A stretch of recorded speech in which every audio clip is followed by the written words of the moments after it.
Hello friends, मैं आप सब लोगों का अपने इस एजुकेशनल चैनल पे हार्दिक स्वागत करता हूं।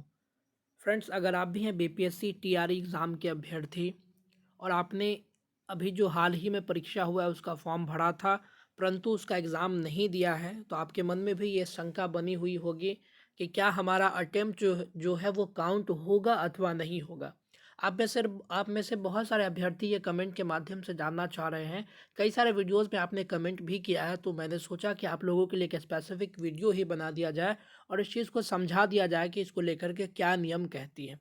तो सबसे पहले देख ले, चाहे वो बीपीएससी टीआरई का एग्ज़ाम हो, चाहे बीपीएससी सिविल सर्विसेज का एग्ज़ाम हो या यूपीएससी का एग्ज़ाम हो या दुनिया का कोई भी एग्ज़ाम हो, आमतौर पर चाहे वो भारत का भी कोई ना कोई एग्ज़ाम क्यों ना हो, एग्ज़ाम के लिए अटेम्प्ट काउंट होने के लिए सबसे पहला शर्त तो ये होता है कि आप उस परीक्षा में शामिल हों। जी हाँ फ्रेंड्स, एग्ज़ाम्पल के तौर पर अगर आप मान लेते हैं कि बहुत सारी ऐसी परीक्षाएं होती हैं जिसमें एक से ज़्यादा पेपर होता है। जैसे अगर बीपीएससी टीआरई की ही बात करते हैं तो उसमें एक जो होता है आपका मुख्य रूप से एक क्वालिफाइंग पेपर होता है और दूसरा जो है आप कह सकते हैं जैसे मेरिट बनता है। उसके अलावा और भी कई सारे एग्ज़ाम्स होते हैं जिसमें एक से ज़्यादा पेपर होते हैं।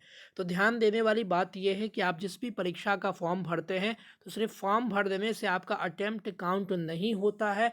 आपको कम से कम किसी भी परीक्षा के एक पेपर में आपको प्रेजेंट अगर आप हो जाते हैं तो आपका अटेम्प्ट जो है वो काउंट हो जाएगा। इसके अलावा इस चीज़ को आप अच्छे से समझ लें कि आप अगर फॉर्म भर देते हैं तो आपका अटेम्प्ट काउंट नहीं होगा।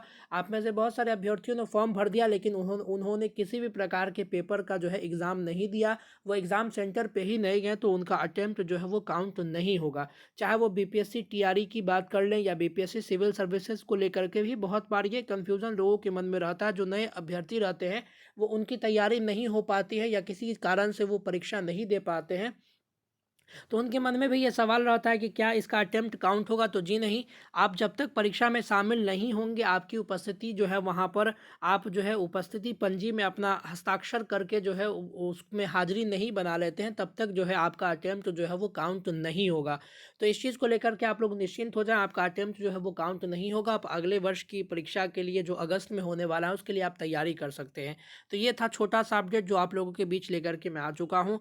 तो इस वीडियो को आप लोग ज़्यादा से ज़्यादा लोगों के बीच शेयर करें और इस तरह के इन्फॉर्मेटिव वीडियोस देखने के लिए हमारे चैनल से जुड़े रहें।